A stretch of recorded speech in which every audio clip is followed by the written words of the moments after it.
This isn't a charity flight. The word snapped across the cabin like a slap. Heads turned, brows raised.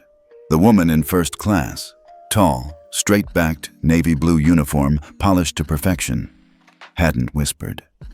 She had said it loud. Loud enough for every passenger within 3 rows to hear.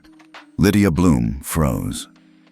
One hand still on her backpack strap, the other holding out her boarding pass stub, as if she wasn't sure what she'd done wrong.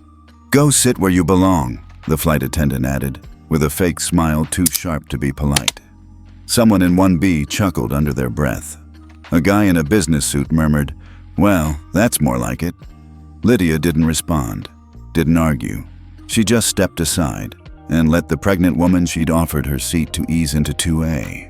Then, with every eye tracking her like a stain that didn't belong on leather, Lydia walked the full length of the cabin in silence. What no one knew, the quiet white girl in the oversized hoodie was about to drop $18.9 million worth of karma on this flight. Tell us where you're watching from. Because this story, it gets real in 7 minutes. Lydia Bloom had never cared for attention. At 15, she had perfected the art of blending in, which wasn't hard when you dressed like a college dropout, kept your mouth shut, and carried yourself like you had more important things to think about than what people thought of you. But even she wasn't prepared for the heat of those stairs in coach. Her seat? 24B, middle. Obviously. She slipped between the armrests, settled in, and pulled out the one thing she did care about.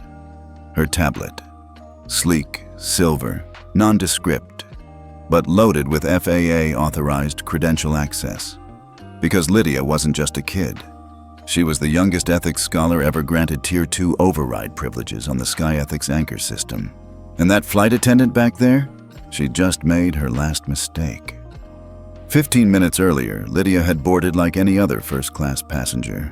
Her ticket flagged her as unaccompanied youth, but her status? Cleared through a government liaison program for aviation ethics observers. No one needed to know that part. Her seat, 2A, was quiet, soft, and had excellent line of sight, not just for reading or snacks, but for observational integrity. She was planning to spend the 2-hour flight logging behavioral compliance patterns, quiet work, civil work. But then the pregnant woman boarded, flustered, sweating, red-faced, holding her back with one hand and a printed boarding pass with the other. "I'm 24B, she told the gate agent. "But I can't really make it all the way to the back." She looked like she could collapse. The crew tried to shuffle things. No one budged. So Lydia did the math in 3 seconds flat. One seat traded for another. No risk, no fuss, no delay. She stood and offered her seat. But instead of thanks, she got that tone. The flight attendant, Beverly Stokes, per her badge, didn't just decline the offer. She humiliated Lydia, loud and proud, in front of half the cabin. Back in 24B, Lydia exhaled slowly and tapped her screen to life. Sky Ethics Anchor, Federal Observation Mode. Active, login. Lydia Bloom, FAAY. Ethics Scholar, T2. Environment, live target, Flight 3412, DCA. Beverly's crew profile popped up within seconds. Green marker. Compliant, no reports. That wouldn't last. She tapped log entry. Timestamp, 0927 EST incident ID. Verbal misconduct toward minor observer. Description, public humiliation. Class-based prejudice. Violation of FAA Behavioral Code 2.1b. Video evidence. Attached. First-class CAM 2A2B view. The system pinged confirmation. The first marker turned amber, then red. Someone kicked her seat from behind. She didn't react. From the front of coach, a flight attendant returned with a snack box and a crooked grin. "This is what we've got back here," she said. "No lemon slice, sorry." She winked. "But you gave up a good one. Must feel like an angel, huh?" Lydia stared at the box. "Not hungry?" the woman asked with fake concern. "I'll log this too," Lydia said plainly. "What?" But Lydia was already typing. Second incident. Derogatory comment during food service. Intent, mockery. Tag, escalation behavior, repeat pattern confirmed. The woman snorted and walked away. Lydia barely blinked, because now she had enough. Enough for escalation protocol. Enough to trigger a real-time reassessment of the airline's ethics compliance score. And Sky Ethics anchor didn't just score crew, it scored carriers. Lydia quietly opened the back end and submitted a provisional downgrade report on behalf of FAA Tier 2 Ethics Oversight. Within 3 minutes, 3 alerts pinged. Sky North Airways. Preliminary ethics rating dropped to 72.5, under review. FAA Oversight. Flag. Live review requested within 6 hours. Sky funding eligibility. Temporarily suspended. 18.9 mm pending. Lydia looked out the window. The sky outside was calm. Unlike the storm she had just set in motion. The plane landed at Reagan National with a jolt sharper than expected. But Lydia Bloom didn't flinch. While most passengers were tugging at seatbelts and gathering bags, she was already 3 steps ahead, shutting down her tablet, wiping the screen with a cloth, and tucking it away in her backpack like it was nothing more than a sketchbook. To the untrained eye, she looked like any quiet teenager, maybe a little odd, with her oversized hoodie and refusal to make eye contact. But anyone who knew what had just happened in flight would have seen something very different. A federal ethics analyst who just triggered a preliminary freeze on $18.9 million in FAA-linked subsidies.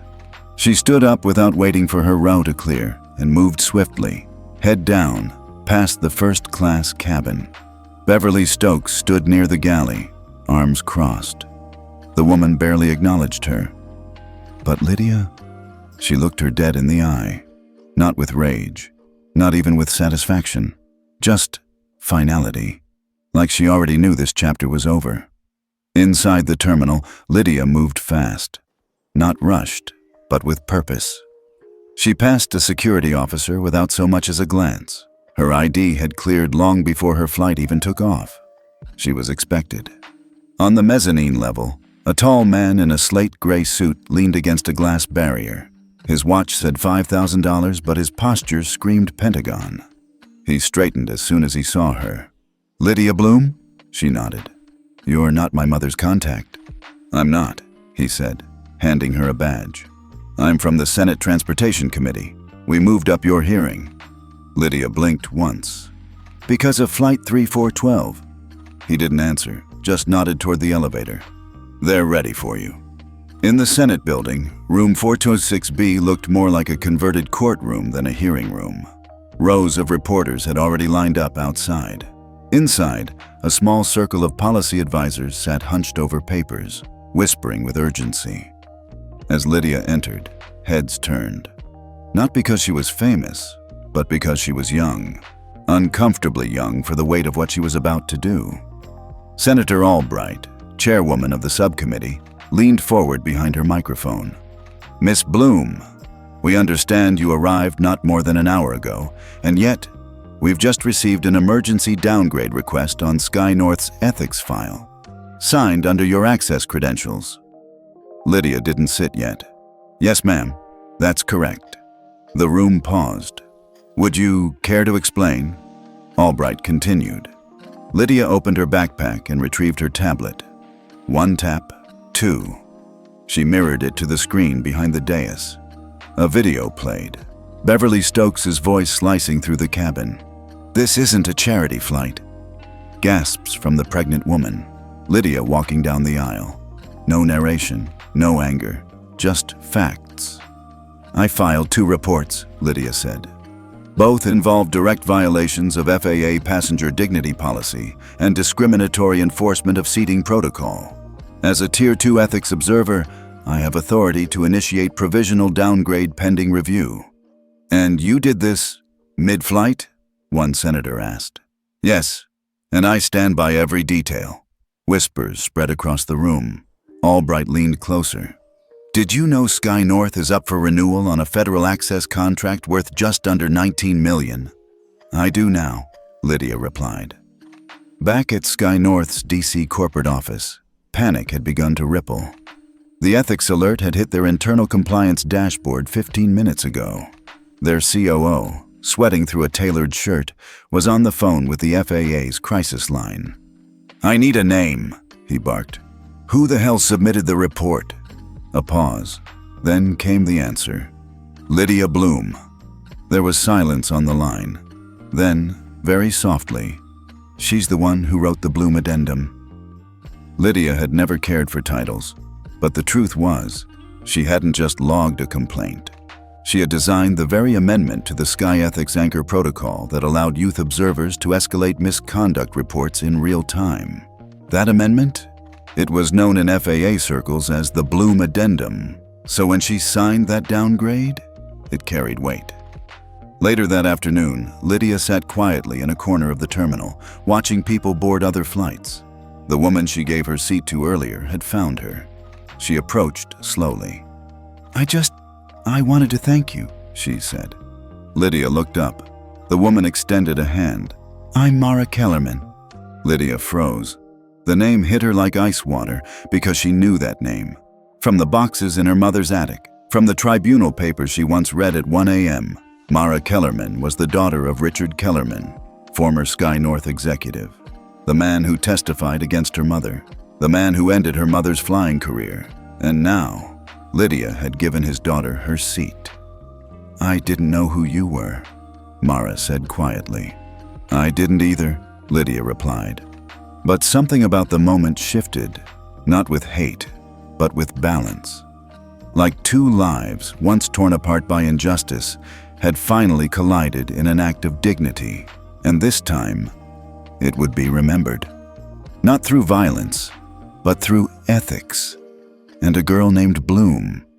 Lydia sat quietly in a corner booth at the airport cafe, her hood pulled halfway over her head, tablet resting against a lukewarm cup of tea she hadn't touched.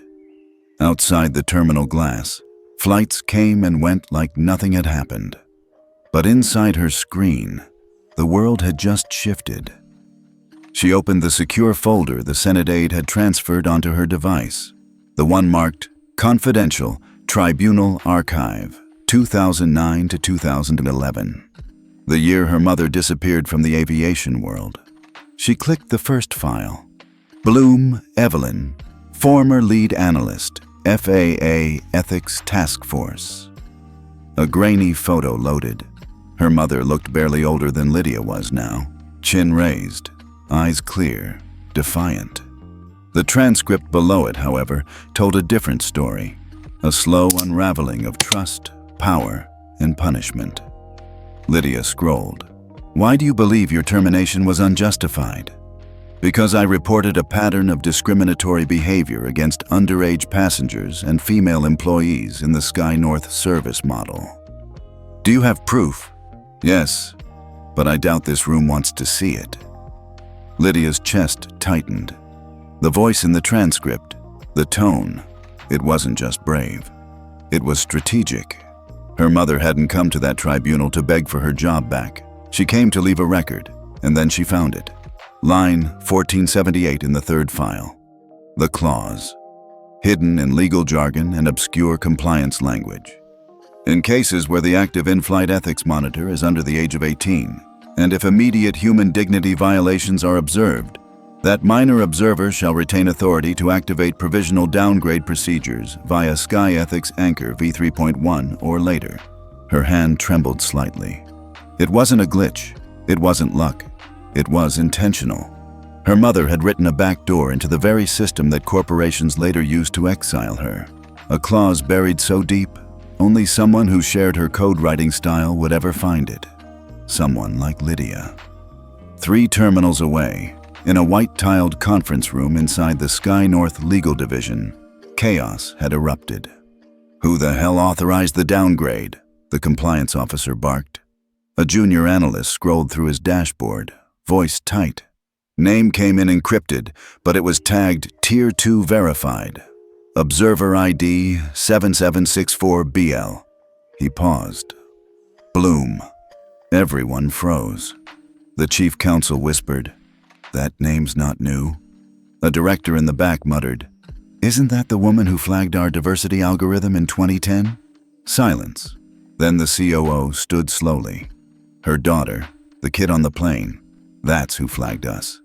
Phones lit up. Conference lines opened, and within 10 minutes, every major airline compliance team connected to SkyEthics Anchor had received the same internal alert. Preliminary downgrade initiated. Audit triggered.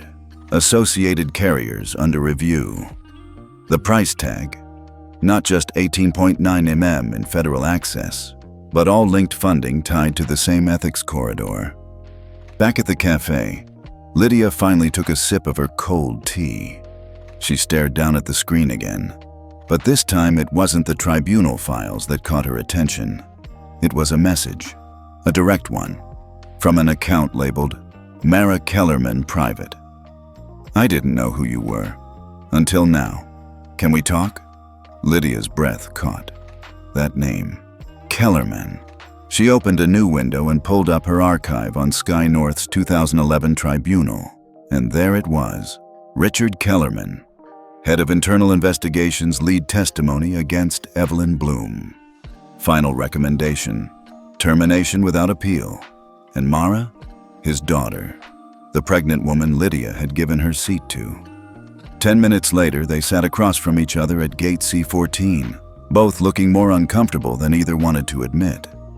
"I know who you are," Lydia said, not an accusation, just fact. Mara nodded slowly. "My dad doesn't talk about that time, but I remember the day he came home after the hearing.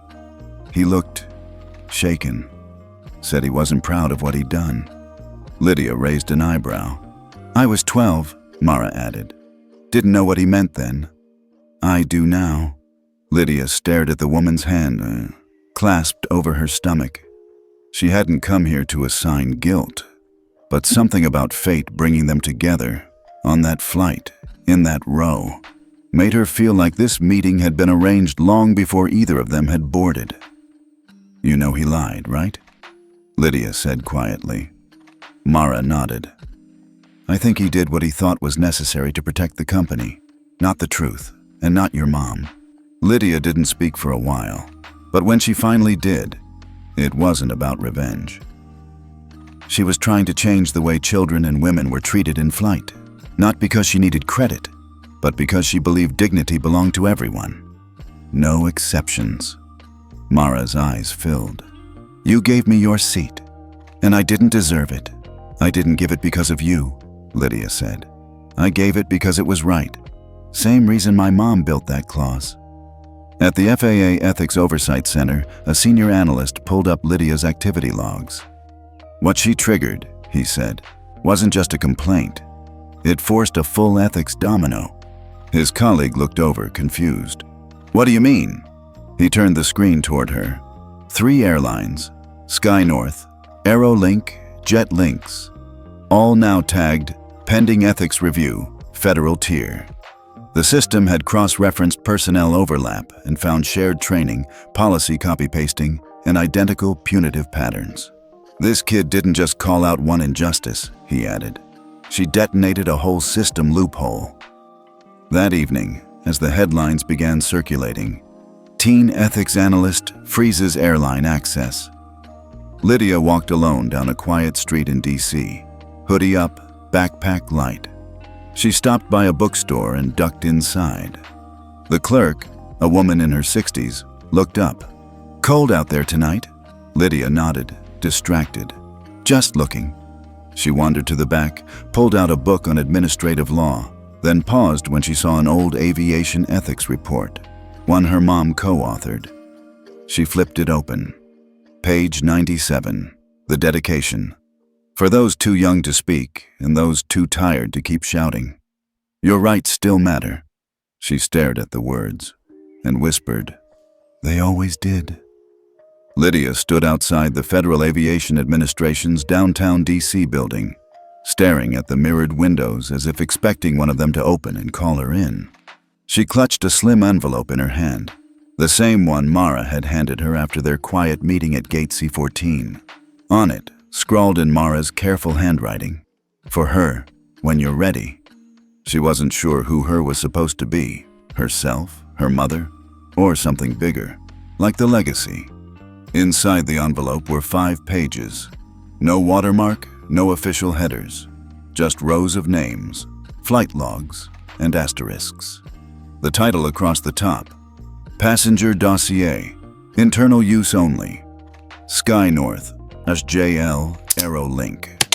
It was a list of passengers whose in-flight experiences had triggered soft-flagged behavior reports, but were never investigated. Most were children, many were women, a few were elderly, and most shared one thing in common: their names weren't white.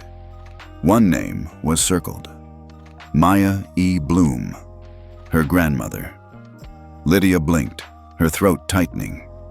She didn't even know Maya had ever flown. She'd passed when Lydia was 6. All she remembered was the woman's sharp wit, soft hands, and the smell of peppermint lotion. She flipped to the attached notes. Incident, 1994. Passenger MEB forcibly removed from gate seating due to dress code irregularities. Was not recorded in official logs. Settlement offered but never cashed. Passenger declined interview. Case archived by Kellerman, R. Lydia closed the envelope. 3 generations. 3 women. All touched, not by fate, but by design. That night, Lydia met Mara again. This time, not in an airport, but in the back corner of a quiet public library in Arlington. The place was empty, except for a few students pretending to study. Mara pushed a flash drive across the table. "This has everything," she said softly. "Meeting minutes, internal chats, even the list of settlements paid to silence complaints like your grandmother's." Lydia didn't touch it yet. "You didn't have to do this," she said. Mara shrugged. "Maybe not, but my father did, and now I do." Lydia studied her for a moment. "What changed your mind?" Mara looked away for a second, then said, "My daughter will be born in 6 weeks. I want her to grow up in a world where giving up your seat doesn't make you a target, especially if you look like you don't belong in it." Back at her apartment that night, Lydia plugged in the flash drive. Files popped up like digital ghosts. She filtered by year, 2010 to 2024. Patterns emerged. Flight 498, 2012. Teen girl flagged for attitude after refusing to switch seats with a business traveler. Flight 883, 2017. Elderly black veteran downgraded for mobility risk, despite presenting medical clearance. Flight 2209, 2023. Muslim woman removed due to passenger discomfort from a white family nearby. Every case followed the same trajectory: flag, suppress, settle, silence. Until now. Because Lydia wasn't signing NDAs, and she wasn't staying silent. Meanwhile, the FAA's Ethics Compliance Division had quietly convened a midnight call. Someone from the Office of Legal Risk had forwarded Lydia's automated downgrade log, with full metadata, to the Senate Subcommittee on Transportation Ethics. Chairwoman Eloise Hardin, a sharp-tongued former prosecutor, sat at the head of the call, sipping black coffee. "So let me get this straight," she said. "A 15-year-old activated an ethics failover, and it worked?" "Yes, ma'am," said an analyst. "And now 3 airlines are being flagged for violations dating back over a decade?" "Yes, ma'am." Hardin leaned back, eyebrows arched. "Well, that's a hell of a girl." The call ended with 2 decisions. A preliminary federal audit would begin within 48 hours. A public ethics hearing would be held within the month, with a list of past victims invited to testify. Back in D.C., Lydia met with her mother for the first time in 2 years. Evelyn Bloom looked thinner than Lydia remembered. Hair streaked with gray. Eyes tired but still bright. They sat at a small Thai place on U Street, chicken satay between them, neither saying much at first. "I found the clause," Lydia finally said. Evelyn's fork paused, then a slow smile. "You found it?" "I did more than that. I used it. Her mother's eyes welled. I wasn't sure anyone would ever dig deep enough. I wasn't trying to prove anything, Lydia added. But they gave me a reason. What happened? Lydia told her everything. The flight, the crew's mockery, the downgrade, the file from Mara, the flash drive, the hearing. When she finished, Evelyn just sat there speechless. Then she reached across the table and took her daughter's hand. You just woke up the system. As word spread online, #LydiaClaus began trending on social media. Activists, former passengers, even retired flight staff began to come forward.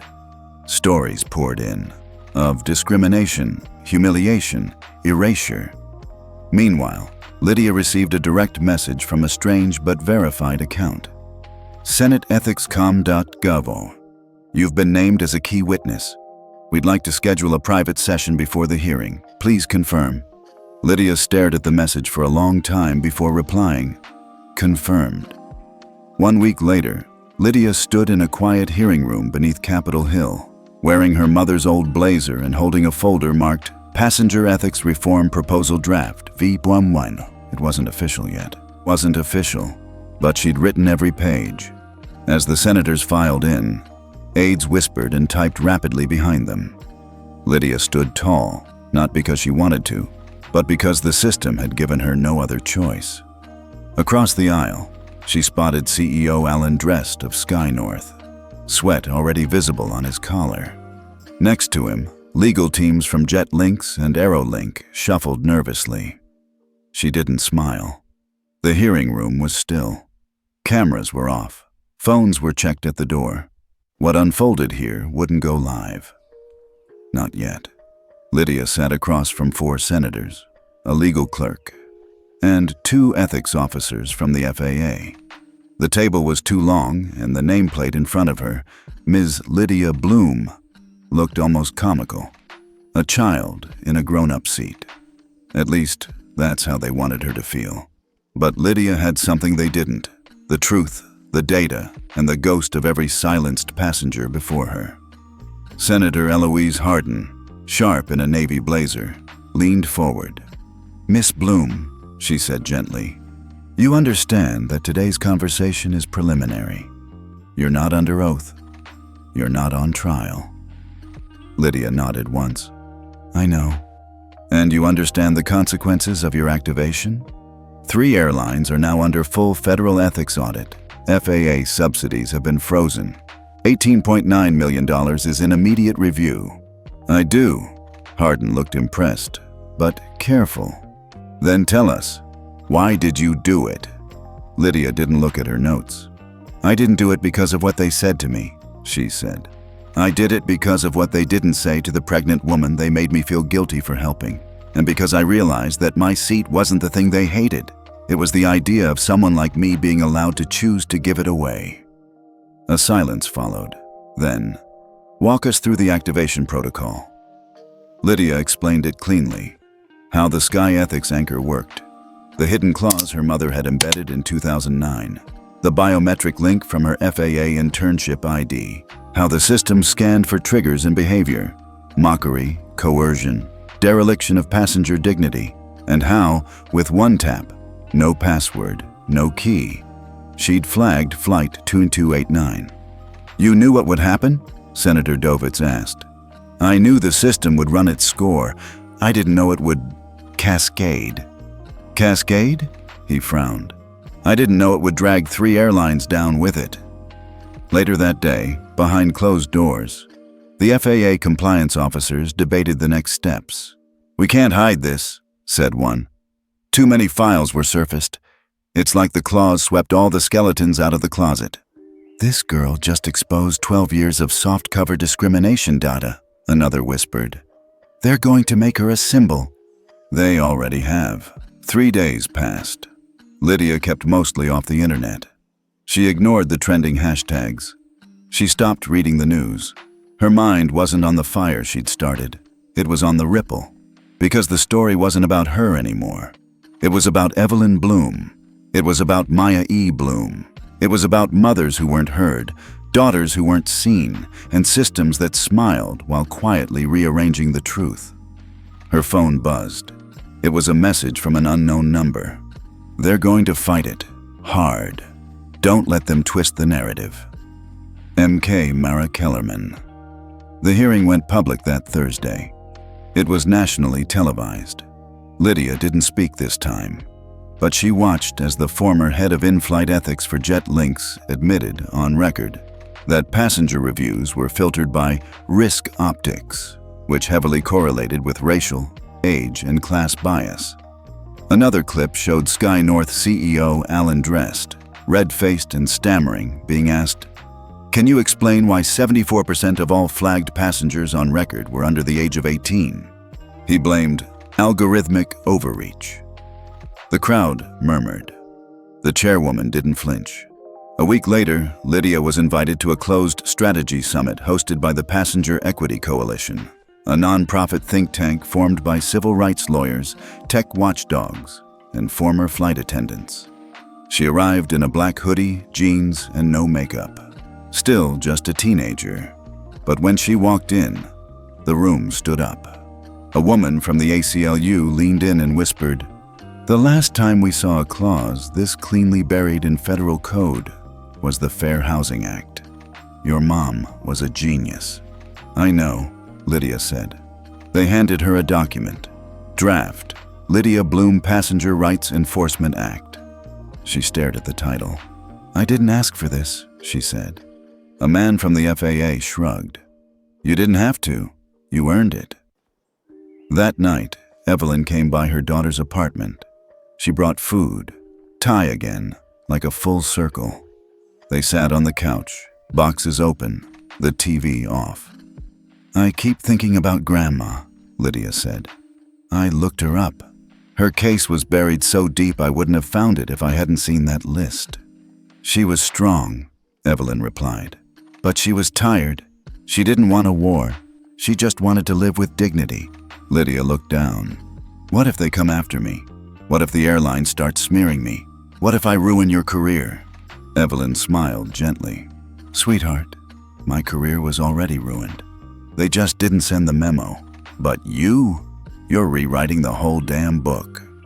By Monday, the FAA released a statement acknowledging the Sky Ethics Clause was real, valid, and had been dormant but live for over a decade. Telltales, one of the fastest-growing digital journalism platforms, published a story titled "The Teen Who Unplugged the Airlines: Lydia Bloom's Quiet Revolution." It went viral. A clip from the article read, "In a world where outrage is loud and fleeting, Lydia Bloom reminds us that real power lies in staying still long enough to know when to push the right button. Her button just happened to freeze 18.9 mm and unearth 12 years of industry secrets." Lydia returned to school the following week, but things weren't the same. Her teachers looked at her like she was older. Her classmates whispered. Some cheered. Some rolled their eyes, but no one ignored her anymore. She sat in the back row of AP Civics. Her teacher, Mr. Lockett, cleared his throat and turned on the projector. "We were going to talk about the 1964 Civil Rights Act today," he said, "but I think we've got something more relevant." On the screen appeared, "Passenger Ethics and Reform, Draft, Lydia Bloom Act." Lydia didn't raise her hand. She didn't speak. She just listened, notebook open. That evening, a call came from Capitol Hill, Senator Hardin's office. "Lydia," the voice said, "we'd like you to present the opening statement for the formal proposal of the Lydia Bloom Act next week. It's not required, but it would matter." Lydia exhaled. "Okay," she said, "but I'm not speaking for myself." "Who are you speaking for?" She didn't pause. Everyone they thought would stay quiet. The grand chamber inside Capitol Hill was built to feel intimidating. Every corner was designed to echo silence. Every spotlight to expose doubt. It was a room meant for lobbyists, legacy, and political theater, not teenage girls with blunt truth and a backpack full of notes. But Lydia Bloom didn't flinch. She adjusted the cuffs of her blazer, her grandmother's, altered slightly to fit, and stepped up to the podium. Cameras rolled. Senators leaned in. Airline executives sat stiffly behind their lawyers. The public gallery was packed. And somewhere in the back, Evelyn Bloom sat quietly, hand over her heart, watching her daughter become everything she'd once been told to suppress. The chair tapped the mic.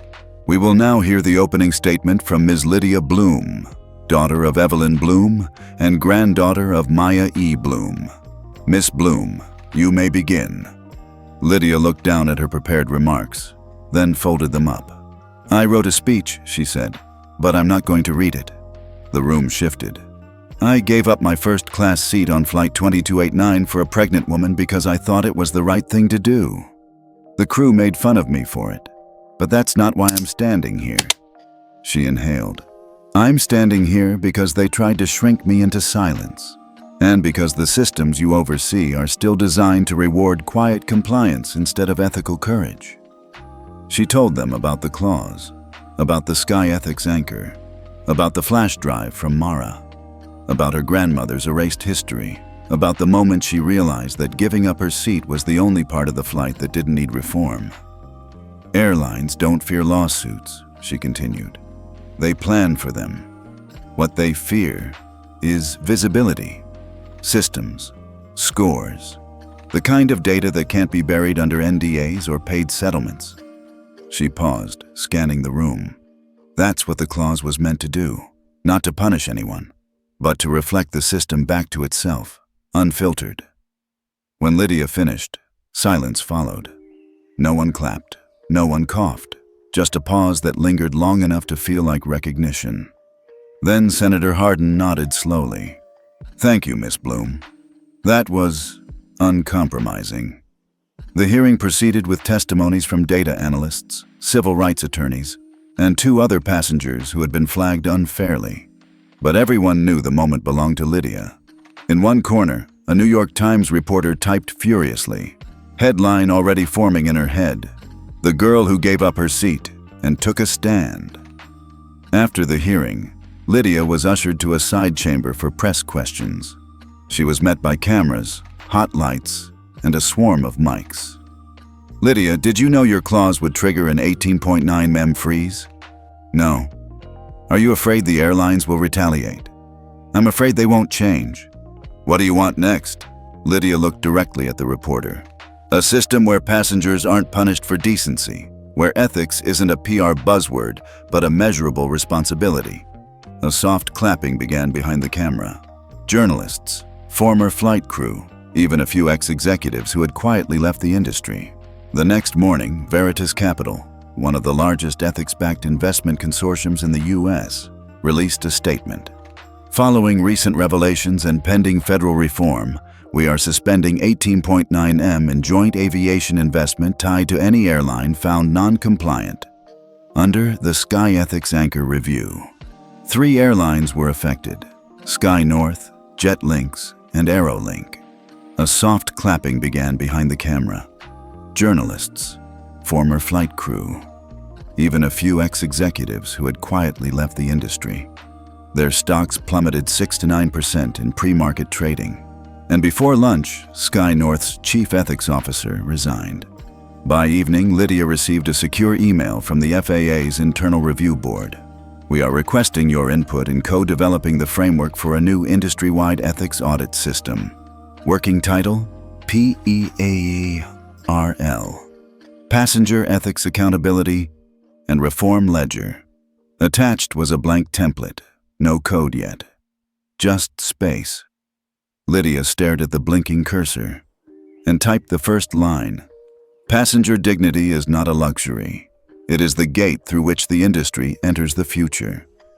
2 days later, Evelyn and Lydia visited Maya Bloom's grave. They hadn't been there in years. The sky was soft gray. Wind picked up the hem of Lydia's coat. They stood quietly, flowers in hand. She never flew again after that, Evelyn said, her voice brittle. After they dragged her from that seat, she said, they don't want me in the air. Maybe I was meant to build ground for others instead. Lydia kneeled and placed the flowers gently. She built more than ground, Mom, she whispered. She built the foundation. That weekend, Lydia gave her first formal interview on a Telltales special report episode. The host, a woman in her 40s with a calm but piercing voice, opened with, "Most viral stories fade. Yours didn't. Why?" Lydia answered, "Because it wasn't about me. It was about the claws, the files, the silence. People didn't share my story because I gave up a seat. They shared it because they've been sitting in silence for too long. You're 15. I've been 15 in this world long enough to know how people treat what doesn't look powerful." At the end of the episode, the host asked, "What now?" Lydia smiled slightly. "Now, the airlines listen." Lydia sat in a sunlit glass conference room overlooking downtown DC. She was still wearing her hoodie, the same one she'd worn the day the world found out about the claws. Only now, the hoodie looked different. Not because it changed, but because she had. Opposite her sat a panel of FAA engineers, ethics consultants, and one woman from Veritas Capital named June Carrington, whose quiet presence filled the room like strategy fills silence. On the screen behind them, a logo blinked to life. PEARL, Passenger Ethics Accountability and Reform Ledger. Lydia looked at it carefully. "Did you know that pearls are made from discomfort?" she said softly.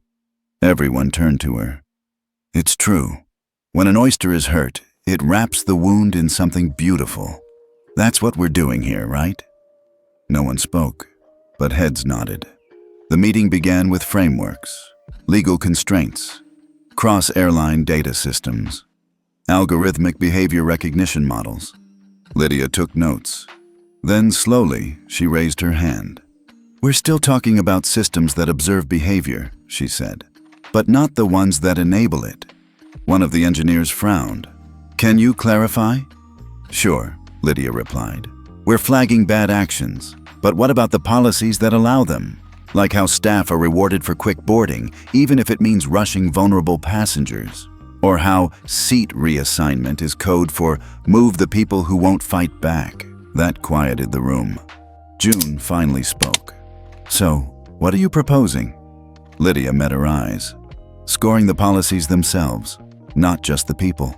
By week's end, Lydia had outlined a 3-layer framework for the Flight Justice Index, a system within PEARL that would audit airline policies and training manuals for ethical alignment, track real-time crew-passenger interactions flagged by biometric and passenger input, integrate anonymous traveler reports into quarterly airline ethics scores, visible to the public. "It's not just a watchdog," Lydia explained at a follow-up meeting. "It's a mirror, and some airlines haven't seen their own reflection in years." That quote made its way into the Wall Street Journal the next morning. Meanwhile, backlash began to brew in the shadows. An anonymous leak, almost certainly from an airline lobbyist group, accused Lydia of being a manipulated minor, suggesting Evelyn had pushed her daughter into weaponizing a clause she didn't understand. But Evelyn didn't flinch, and neither did Lydia. In fact, she posted a short clip in response. "I wasn't manipulated. I was ignored. There's a difference." The video went viral within hours. Even members of Congress quietly retweeted it. A few days later, Lydia received a private invitation. Location: Logan International Airport, time 3:00 p.m. Event: closed cabin simulation review with veteran flight crew. She was the only civilian on the list. She arrived early. The simulation chamber was set up like an actual flight cabin, down to the safety cards, pre-boarding announcements, and fake turbulence. But the room wasn't about planes. It was about people. A retired flight attendant named Rosa, with 30 years of service, walked Lydia through scenarios. "I once saw a mother get told her crying baby was a violation of comfort standards by a supervisor," Rosa said. "So, I slipped her a warm towel and gave her a blanket from first class. Got written up for it." Lydia looked at her. "Would this new system have protected you?" "Maybe," Rosa replied. "Or maybe it would have reminded them I was doing the right thing when they forgot what that looked like." That night, Lydia drafted a clause. Any flight crew member who de-escalates a conflict through empathy or service, even against efficiency protocol, will receive ethics credit in their quarterly score, weighted higher than incident avoidance.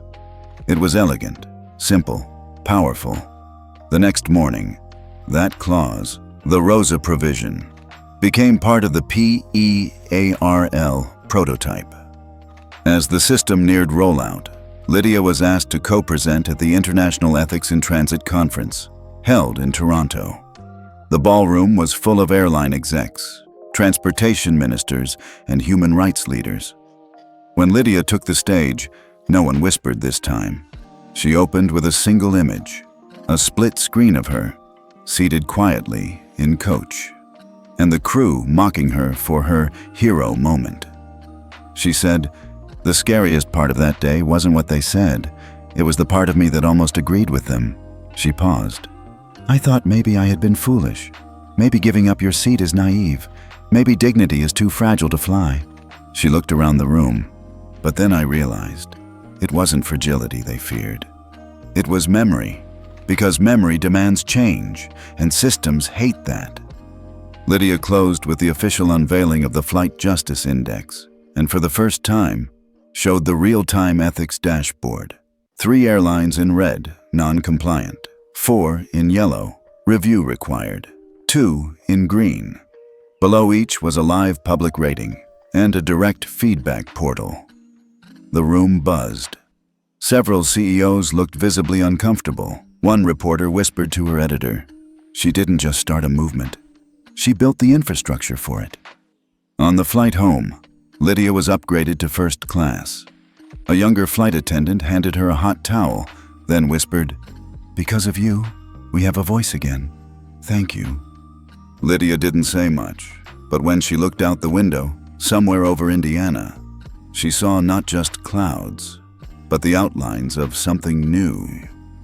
A sky that wasn't just navigated by altitude and speed, but by ethics, memory, and one girl who refused to stay quiet. The media had moved on, or so they thought. After the rollout of the Flight Justice Index, Lydia had stepped back from interviews. No more press conferences, no more social posts. She had work to do, and attention wasn't fuel anymore. It was friction. But silence doesn't mean stillness. Inside a quiet lab in Bethesda, Maryland, owned by a small ethics tech startup once funded by her late grandmother, Lydia was testing something new: live predictive fairness flagging. A module that could detect ethical bias in policy execution before it escalated. The code was raw, but the idea was sound. Prevent harm before it happens, not after. And it terrified the wrong people. One night, Evelyn walked into Lydia's room with a brown envelope. It had no stamp, no return address, just her name, in sharp black ink. Inside, a USB, encrypted, anonymous, time-stamped only 12 hours ago. Lydia hesitated. Then she ran it through her air-gapped laptop, the one she only used for legacy Bloom documents. It opened a video, grainy, time-stamped cabin footage, from a flight 6 years ago. The frame showed a 9-year-old girl, blonde, petite, curled in her seat, crying silently. A flight attendant towering over her, pointing, shouting.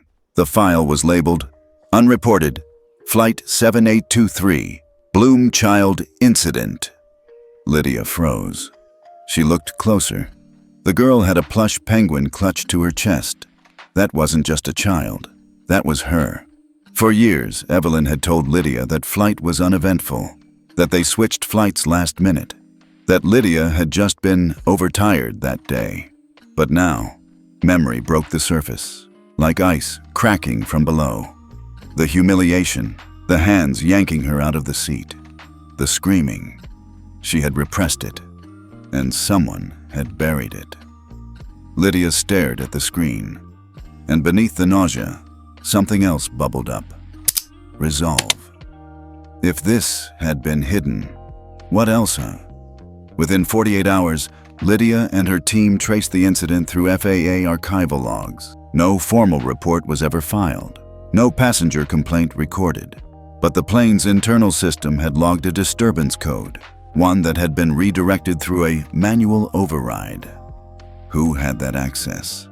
Only one entity, Sky North's Internal Ethics Suppression Unit, a now-defunct branch created in 2014 to manage brand-sensitive disruptions.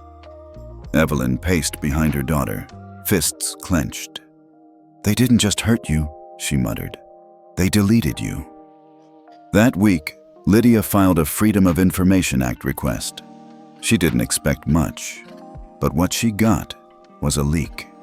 From an internal whistleblower at Sky North, someone who had seen the Flight Justice Index and decided they couldn't stay silent anymore. The file contained a list of 23 minor passengers, mostly girls, flagged for reassignment or removal without consent between 2015 and 2020. 9 of them had hidden incident tags similar to Lydia's. None of the families had been contacted. It wasn't just erasure, it was systemic cleansing of data to protect the airline, not the child. Lydia's next hearing was no longer about accountability, it was about justice. Before the Senate Subcommittee on Transportation Oversight, she stood again. This time, she didn't bring slides. She brought names. "I'm not here to repeat what we already know," she began. "I'm here to name what we've been forced to forget." She read them out loud. 23 names, ages, dates, flights, codes. The room went dead quiet. Every single one of these children was silenced, some too young to even know it. And this is what the system did, not by accident, but by design. Media exploded. Telltales released a follow-up titled, "The Girl They Tried to Erase and Why She's Not Alone." Networks across the country replayed the footage from Flight 7823. Parents called in. Airlines backpedaled. Legal teams scrambled. Sky North denied everything, until one mother, from Portland, came forward. Her daughter, Katie, had been removed from a flight at age 11 for seat confusion. She never understood why. She cried every time she saw a plane. Now, she knew. And she remembered seeing a girl with a penguin toy crying across the aisle. Katie's testimony aired on 60 Minutes. It broke the internet. The dominoes began to fall. Within 72 hours, FAA launched a federal inquiry into Sky North's ethics override protocols. Veritas froze an additional $9.2 million in ethics-linked aviation credit. 3 former executives were subpoenaed. Passenger Protection for Minors Act was reintroduced, now with Lydia's name unofficially attached. On the Senate floor, Senator Dwyer said bluntly, "This time, a child wrote the clause, and the country's going to sign it." The night the bill passed the first vote, Lydia stood on her porch. The sky was quiet. No planes. She whispered to Evelyn, "I used to think they just didn't care about kids like me." Evelyn turned. "They didn't. But now," Lydia said, "they don't get to choose who matters." It began not with thunder, but with silence. At exactly 2:11 p.m. Eastern Time, a quiet ripple hit the system. To most passengers, it felt like a routine delay. A gate change here, a rescheduled boarding call there. But inside the Skyscan index, something massive had shifted. Lydia Bloom had flagged it. With full emergency privileges granted to her temporarily, as the system's ethical proxy authenticator, Lydia had triggered what few in the industry thought was real. Protocol L7. Internally, it had a code name. Child Echo. Externally, it meant something much louder. A full ethics freeze across 42 federal airports. TSA terminals flickered. Boarding passes pinged red instead of green. Flight crew access codes were denied. Gate agents received simultaneous alerts. Clearance on hold. Skyscan emergency override. Review in progress. By 2:17 p.m., 152 flights were halted.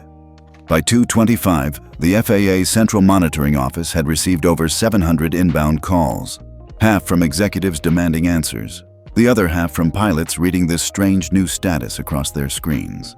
Compliance under ethics review. Do not proceed. Inside her quiet control room, Lydia didn't panic. She monitored the cascade with calm precision. Each alert that came through, she reviewed. Each misbehavior flag, she cross-checked. She wasn't guessing. She was validating what the system had already known, but was never allowed to say. Flight 87112 from Dallas had reassigned a teen girl for balance distribution, but it had no logged policy for the move. Flight 9922 out of LAX downgraded an autistic boy to economy without notifying the parent. Again, no policy, no paper trail. But now, the machine saw everything. Within 30 minutes, the financial dominoes began to fall. Sky North's ethics score dropped to level 4, non-compliant on 3 simultaneous flights. The moment that happened, 3 airports, Denver, Raleigh-Durham, and Seattle-Tacoma, automatically suspended active cooperation. Gate leases were frozen, active routes flagged. And then came the cascade. 18.9 M in federal-linked operational insurance credit was suspended. It hit hard, harder than anyone expected. Meanwhile, Lydia received a call from Senator Dwyer. His voice was calm, but firm. "Lydia, you know this is going to make enemies." "I didn't freeze planes," she replied. "The airlines did. I just stopped pretending it was okay." A pause. Then Dwyer said, "We're going to need a name for this. Something memorable." Lydia didn't hesitate. The Bloom Threshold. That night, cable news lit up with headlines. Teen triggers, 18.9 M, freeze in airline ethics shakeup. Is Skyscan the new sheriff of the skies? Passenger ethics over politics. The Lydia Bloom Protocol explained. Some called her dangerous, others, a hero. But Lydia didn't care about labels. She was too focused on the next phase. The FAA called an emergency interagency summit the next morning. Every airline, every airport authority, even representatives from Veritas Capital, the Transportation Secretary's Office, and international observers from ICAO. At the front of the room stood Lydia, small but unmistakably grounded. They expected a speech. Instead, she handed out a printed document, the Bloom Charter. It outlined a mandatory passenger ethics accord tied to Skyscan rating renewal, a clause forcing airlines to publish an annual breakdown of passenger service by age, race, and disability status. A provision stating any airline scoring level 4 or lower would automatically forfeit access to federal route subsidies. The room erupted. Shouts, objections, whispers of litigation. Lydia waited. Then she simply asked, "Would you rather ground 3 flights now or 40 families in silence next year?" That shut them up. Later that afternoon, Chairwoman Ingrid Meyer, head of the National Aviation Compliance Board, spoke quietly to Lydia in the hallway. "You know," she said, "we used to think protecting the skies meant locking the cockpit." Lydia looked up. Maybe now it means opening the cabin. By week's end, Sky North's CEO had resigned. 2 major carriers preemptively signed the Bloom Charter to avoid investor panic. 3 international hubs requested integration with Skyscan Index before the next quarter. FAA reclassified minor passenger ethics compliance as a core performance metric, a first in U.S. aviation law. And Lydia?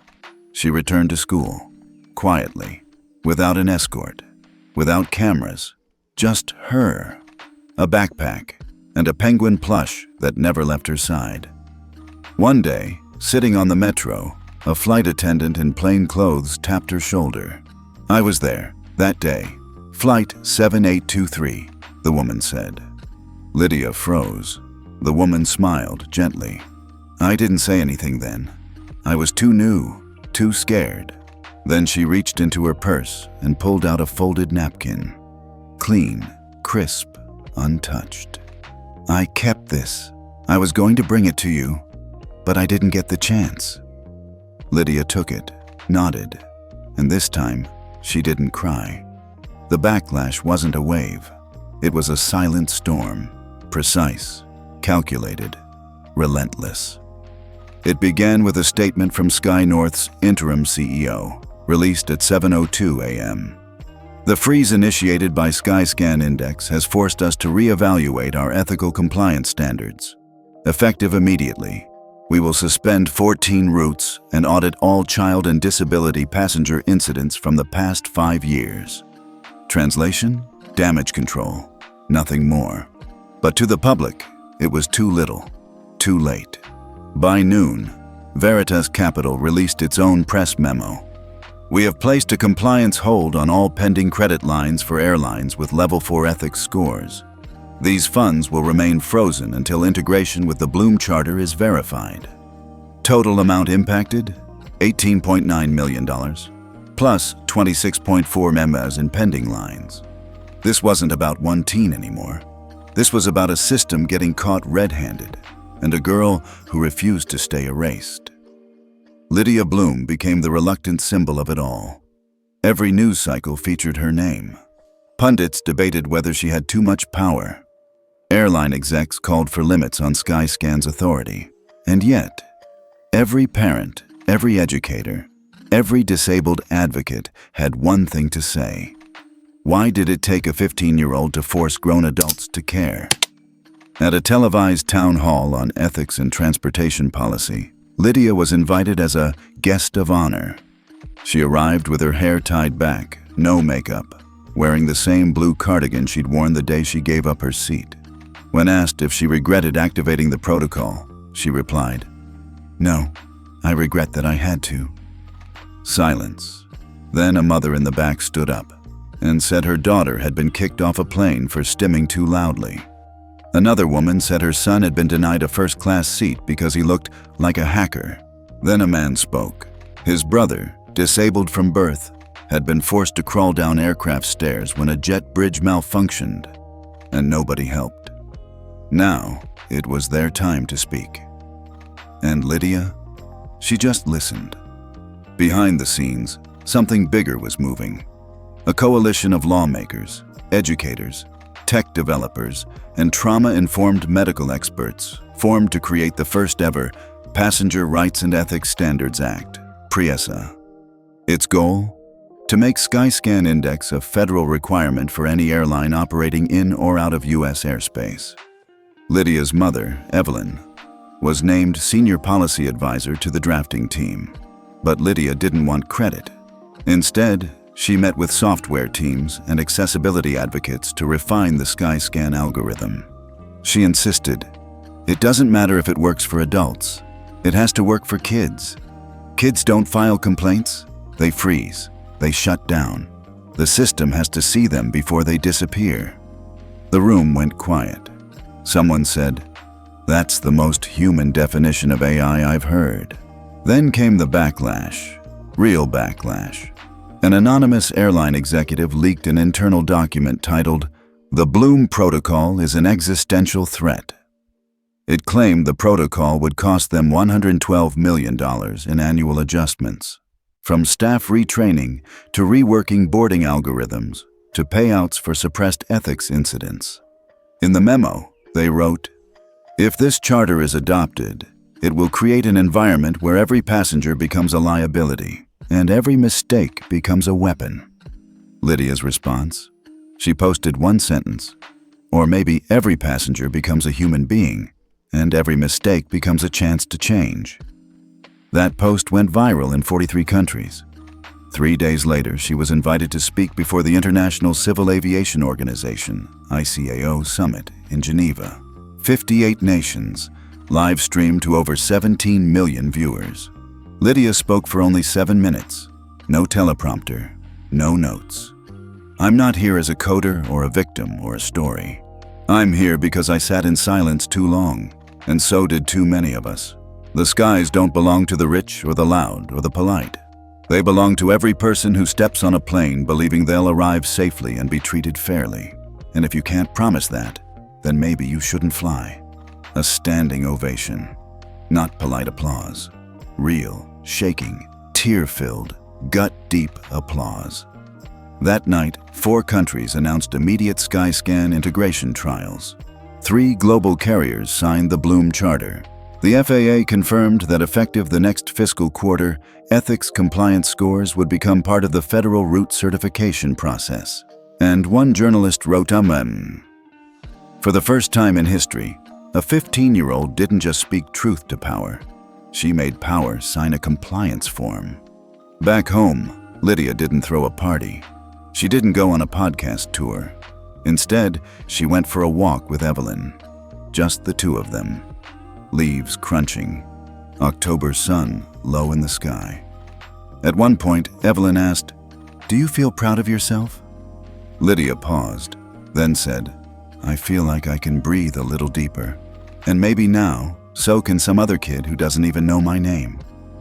6 weeks after the freeze, the entire industry stood at a crossroads.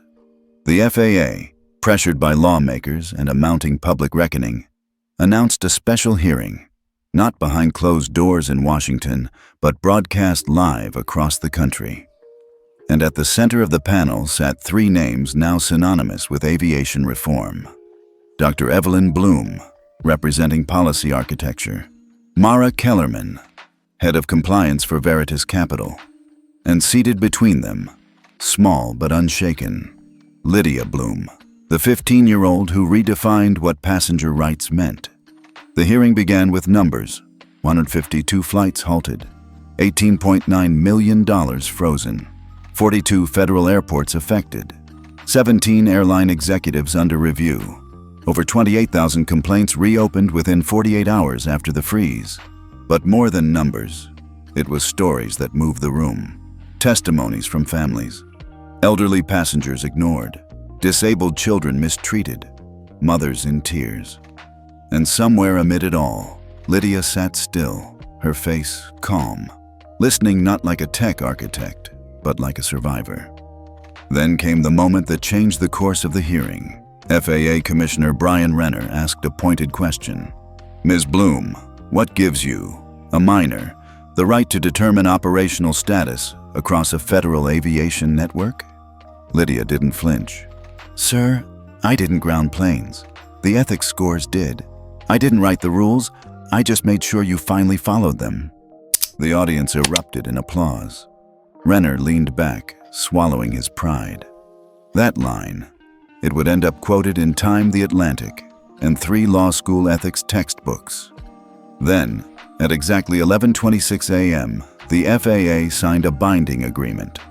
The Bloom Charter would now be adopted federally, renamed as the Passenger Ethics and Safety Accord.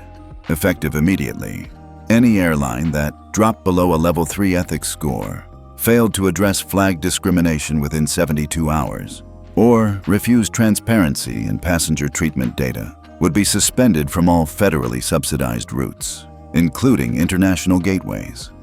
The entire U.S. aviation industry had just been rebuilt by a 15-year-old girl with autism and a sense of justice sharper than law itself. The ripples were immediate. Within 3 days, 4 CEOs resigned, 6 airports canceled legacy contracts.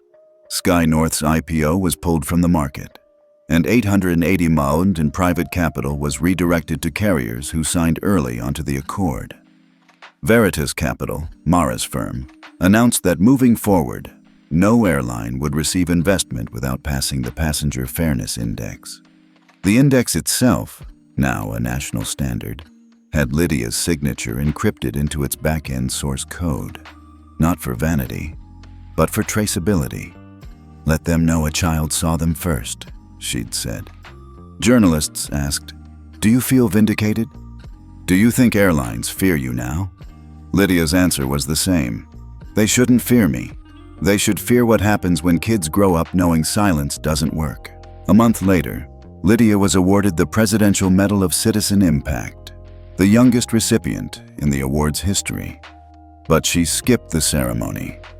Instead, she and Evelyn flew to Geneva, invited by the International Civil Aviation Organization to help draft a global version of the Bloom Charter. They were no longer just fixing America's skies. They were redefining global airspace ethics. Back home, change was visible. First-class cabins posted the passenger fairness code.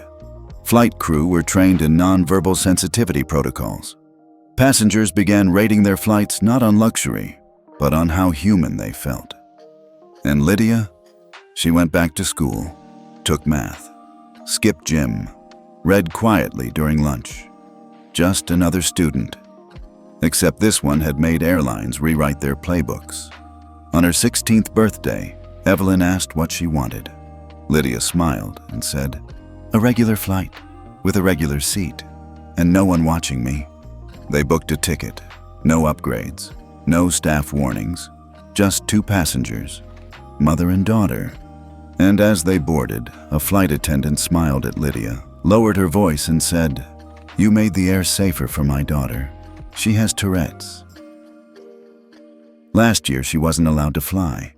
This year, she's on her 5th round trip. Lydia didn't speak. She just nodded, holding back tears, not for herself, but for the girl on that 5th round trip. That night, Evelyn tucked away a note Lydia had written but never sent. It said, "This isn't about punishing bad people. It's about making silence expensive." And now, silence had a price. And for the first time, justice flew first class. 3 months later, the aviation world was still in recovery. Sky North Airlines, once hailed as a rising giant, was now a cautionary tale studied in MBA ethics courses.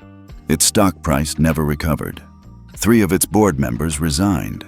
And the final blow came when the FAA revoked their federal route privileges, a move triggered by one clause: failure to meet the passenger ethics threshold for 3 consecutive quarters. A clause originally proposed by Lydia Bloom.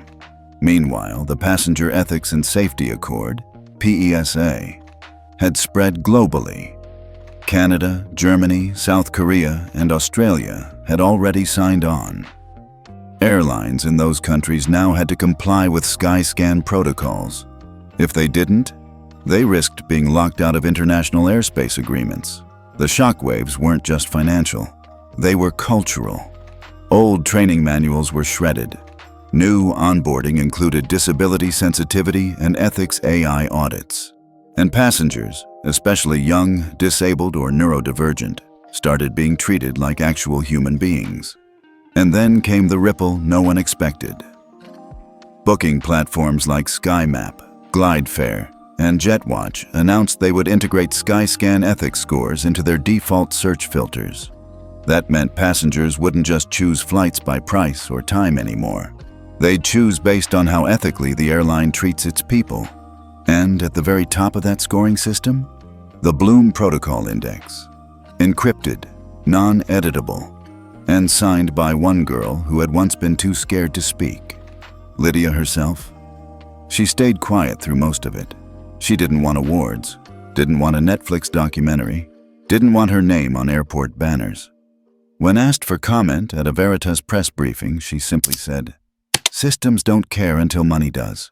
We just made money care." Her voice wasn't angry. It was calm, firm, tired. The voice of someone who had been listened to too late, and now made sure no one else would have to wait as long. By January, the FAA and ICAO jointly announced that all federal certifications for US-based carriers would require full compliance with the SkyEthics Anchor system, the system Lydia had helped design, the one that had been dismissed as overreach and child coding theater when it first launched. Now, it was law. At a Senate Transportation Committee hearing, one member said, "It is deeply embarrassing that a 15-year-old had to show us how broken the skies were." To which Mara Kellerman, now ethics chief for a newly merged airline group, replied, "No, sir. What's embarrassing is she had to code it alone." At the Bloom home, things finally quieted down. The media attention faded. The cameras disappeared. Lydia went back to school. She skipped prom, joined a local robotics club, started working on an open-source project with other neurodivergent coders focused on ethical AI. And every now and then, someone would email her. Not reporters, not CEOs, parents. "My son boarded a plane for the first time without being afraid. My daughter wasn't asked to give up her seat because she flapped her hands. Thank you, thank you, thank you. Lydia never replied, but she kept every message. Then came the final moment. FAA Commissioner Brian Renner, once skeptical, now humbled, invited Lydia to co-author a new pre-boarding federal compliance checklist. She was given a seat at the International Passenger Rights Task Force, usually reserved for career attorneys and senior regulators. Her clause, quietly inserted into the final document, read, "All cabin crew shall be subject to random ethics compliance audits, with at least one assessment per quarter weighted toward responses to passengers under 18 or with documented communication barriers." No headline covered that line, but it would end up saving thousands of kids from silent trauma every year. One evening, Lydia and Evelyn stood at the airport together. They weren't traveling. They just came to sit and watch. Lydia glanced up at a gate where a young boy was boarding with his mother. The boy was stimming gently with a fidget ring. A flight attendant knelt down, not to stop him, but to smile and show her own fidget ring. The mother looked shocked, then relieved. Then she cried. Lydia said nothing. She just watched, then turned to her mom and whispered, "It's working." In the months that followed, Lydia's name faded from the headlines, and that was exactly how she wanted it. Because this wasn't about becoming a hero, or getting famous, or revenge. It was about restoring dignity in places where people were too scared, too tired, or too invisible to ask for it. And it started, not with a viral moment, but with a single, quiet choice. A girl giving up her first-class seat for a pregnant woman. That act, seen as weakness, turned out to be the spark that exposed the system's rot and forced the skies to change. Now, at 16, Lydia Bloom isn't a CEO. She isn't a politician. She isn't a star. She's a girl who still reads quietly in corners, still doesn't like small talk, still freezes when strangers touch her shoulder. But she's also the author of the Bloom Charter, the founder of the Sky Ethics Index, and the reason why $18.9 million froze in silence, so other voices could finally be heard. And that's how justice flew, quietly, seat by seat, until everyone could finally breathe at 30,000 feet. Have you ever been on a flight where someone's silence said more than any words?